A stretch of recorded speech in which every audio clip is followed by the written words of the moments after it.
It's a plane. It's Philippines.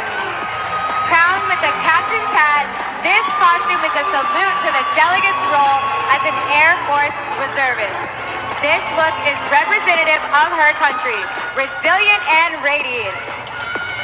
There's no denying she's the queen of flying in the Philippines.